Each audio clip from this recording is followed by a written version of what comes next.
Hiroshima Hiroshima Japan का एक प्रचलित एवं प्रतिष्ठित शहर था।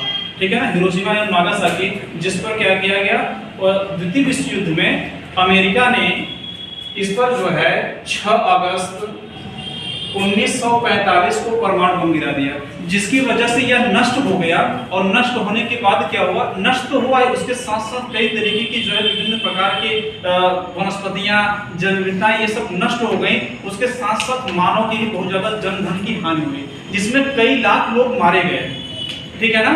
और उसी के बारे में उसमें एक मार्मिक वर्णन करते हैं कौन, सच्चिदानंद हीरानंद वासयन अज्ञे जी। अच्छा, इसके साथ साथ एक और चीज है कि जो उसका नागासाकी क्षेत्र था, जस्ट इसके 3 दिन के बाद, मतलब समझो 6 अगस्त को बम यहाँ पर गिराया गया, 9 अगस्त को उन्होंने क्या किया, नागासाकी पर बम गिराया, वो भी इसका जापान का ही एक प्रतिष्ठित एवं प्रसिद्ध शहर था। ठीक है ना। उसके बाद क्या आता है, न्यूज में यह आता है कि 16 अगस्त को कौन, नेताजी सुभाष चंद्र बोस जो है लापता हो गए। ठीक है ना। वो बताया गया कि किसी विमान दुर्घटना में उनकी मृत्यु हो गई, लेकिन ऐसा अभी तक आज तक पुष्टि नहीं हो पाई है। ठीक है ना। लेकिन वहां पर नहीं, बल्कि यहाँ पर क्या है कि सच्चिदानंद हीरानंद वासयन अज्ञे जी जो है, इनका शॉर्ट फॉर्म क्या है, अज्ञे। ठीक है, अज्ञे के नाम से जाना जाता है। और इन्होंने एक ऐसी रचना की जिसके मतलब की क्या है रचना, हिरोशिमा। हम लोग किसके बारे में पढ़ते हैं, हिरोशिमा के बारे में। ठीक है ना। कहते हैं कि एक दिन सहसा सूरज निकला, अरे क्षितिज पर नहीं नगर के चौक पर। कहते हैं कि अरे एक दिन अचानक से सूरज निकल आया, और कहां, कहते हैं कि सूरज निकला कहां पर, क्षितिज पर नहीं। ठीक है ना। यहां देखो क्षितिज का मतलब क्या है। ठीक है ना। क्षितिज का मतलब ये है कि जहां पर पृथ्वी और आकाश के मिलने का स्थान, ठीक है ना, मिलने का स्थान।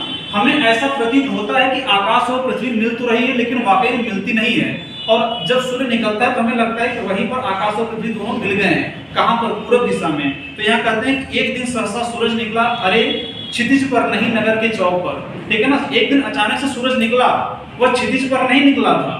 ठीक है ना। अर्थात पूर्व दिशा में नहीं निकला, क्षितिज पर नहीं निकला, वह कहाँ निकला, नगर के चौक पर, अर्थात नगर के बीचों बीच चौक पर निकला। ठीक है ना। आगे कहते हैं धूप बरसी पर अंतरिक्ष से नहीं, फटी मिट्टी से। कहते हैं कि धूप तो बरसी, लेकिन वो अंतरिक्ष से नहीं, धूप कहाँ आती है, अंतरिक्ष से ही तो आती है। ठीक है ना। अंतरिक्ष से नहीं बरसी, वह कहाँ बरसी, फटी जमीन से। ठीक है ना। अर्थात बम गिरा तो बम गिरेगा, जमीन पर गिरेगा। ठीक है ना। और वहां से वो एकदम ज्वाला के साथ भड़क उठी। ठीक है ना। उसके साथ क्या हो, कहते हैं छायाएं मानव जन की दिशाहीन, सब ओर पड़ी, वह सूरज नहीं हुआ था पूरब में, वह वर्षा सहसा बीचों बीच नगर के। तो जो कितना मार्मिक वर्णन है यहाँ पर, कितनी कष्टदायक वर्णन यहाँ पर किए हैं, पूरी व्यथा को उठा करके रख दिए हैं जैसे लगता है। ठीक है ना। क्या कहते हैं, कहते हैं कि छायाएं मानव जन की क्या रही, दिशाहीन हो गई। ठीक है ना। अर्थात मानव जो थे इधर उधर सब पड़े, उनकी सारी की सारी जो इच्छाएं थी वो सब क्या हो गई, दबी की दबी रह गई। जब आदमी मर जाएगा तो इच्छाएं क्या हो गई, खत्म हो जाएंगी ना। और जो जिस दिशा में चाह रहा है उस दिशा में पड़ा हुआ है।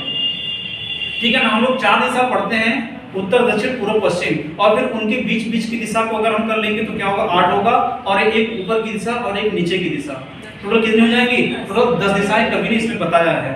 ठीक है ना। फिर कहते हैं कि वह सूरज नहीं हुआ था पूरब में, वह वर्षा सहसा बीचों बीच नगर के।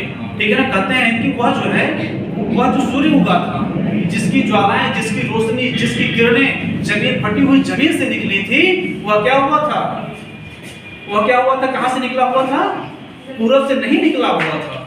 ठीक है ना। वह सूरज पूरब से नहीं निकला हुआ था, वह अचानक से बरस पड़ा था, बीचों बीच नगर के वर्षा हुआ था।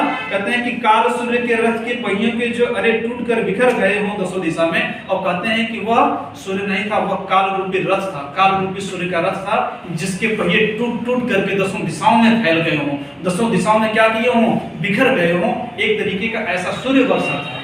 ठीक है ना। अर्थात बम का गोला ऐसा गिरा था कि सब क्षितिज, मतलब छितिर बितर हो गए थे, तितर बितर हो गया था सारी चीजें। ठीक है ना। मानव जन के साथ साथ संपूर्ण दशाएं वहां की खत्म हो गई थी। ठीक है ना। कहते हैं कि कुछ क्षण का वह उदय अस्त केवल एक प्रज्वलित क्षण की दृश्य शोक लेने वाली दोपहरी है। ठीक है। कहते हैं कि कुछ क्षण का उदय होना, अर्थात वह उस काल रूपी सूर्य का कुछ ही क्षण क्या होना, उदय होना, और उसी क्षण क्या होना, अस्त हो जाना, केवल एक प्रज्वलित क्षण के, अर्थात कुछ ही समय का उजाला।